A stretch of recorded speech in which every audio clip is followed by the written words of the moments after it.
people in America, when they hear the word football, think of the NFL, for example. But football has a whole other meaning in Europe, and today I would like to explain the differences between American soccer and European football. The governing body of football began in 1863 when rugby and soccer broke off into two separate sports because they couldn't agree on the rules to make them one sport. Then in 1904, the FIFA was created, which is the Federation of International Day Football Association.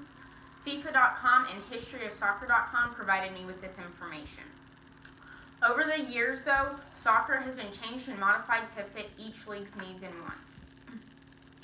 My passion for soccer started about 2 years ago after attending my first Sporting KC home game. After that, I wanted to learn the differences between American soccer and European football. So today I've researched this topic for recreational and educational purposes.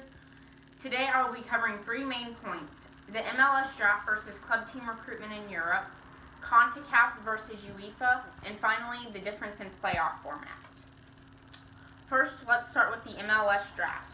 I took this information from Real Salt Lake Soapbox, Real Salt Lake's team website.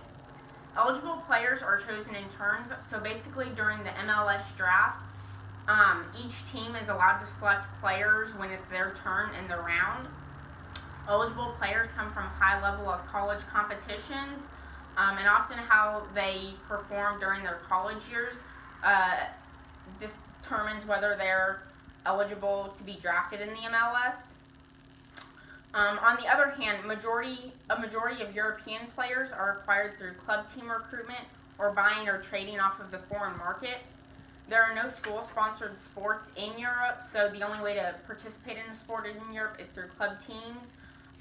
So this basically allows for the players to be more dedicated to their sports. TaylorandFrancis.com tells us that many recruiters are heavily involved in club teams, and this is because they'll find the good players in club teams, and then good players know that the recruiters will be involved in those club teams, and so it kind of goes both ways. Recruitment strategies vary from team to team in Europe, but most of them use a combination of club team recruitment and buying and trading off the foreign market because they get a really good mixture of good players that way. Now that we've covered recruitment, let's look at CONCACAF and UEFA. So as I mentioned earlier, FIFA is the governing body of global soccer. So CONCACAF is basically the American branch of that, and then UEFA is the European branch of that. So if FIFA was the tree, CONCACAF's a branch and UEFA is a branch of that.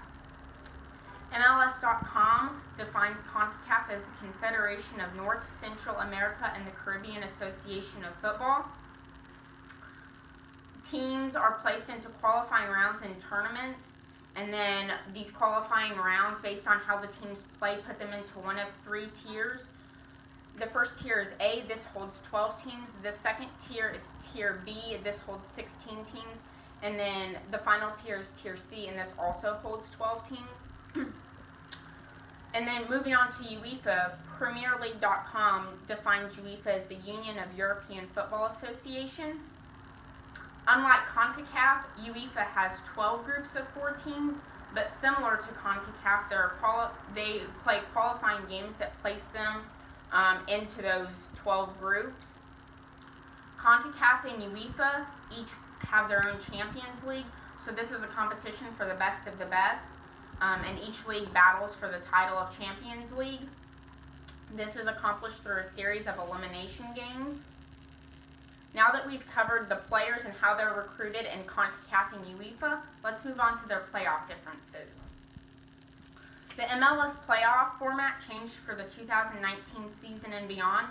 Now qualifying teams are placed into single-game elimination brackets, and that higher-seeded team has home field advantage for their playoff game. This new structure allows for a shorter playoff season, and it's also scheduled during the FIFA international breaks, according to MLS.com. Moving on to the European playoffs, each team in European playoffs play 2 games into elimination rounds. 1 game is played at each team's home field. And in European playoffs, they also have aggregate scoring, so basically an away goal counts for 2 points. So Europe's playoff format gives each team an equal chance to win, unlike MLS, according to PremierLeague.com. Let's move on to my conclusion. To conclude today, I have covered 3 main points: MLS draft versus club team recruitment in Europe, CONCACAF versus UEFA, and finally the playoff differences. While this speech has only begun to scratch the surface of the difference between American soccer and European football, I hope it gives you a glimpse into how they are each different. I'd like to conclude with a quote by an unknown soccer player that says, "Soccer is so much more than a ball and 2 goals. It connects people from all corners of the world." And as a soccer fan, I couldn't agree more. Thank you.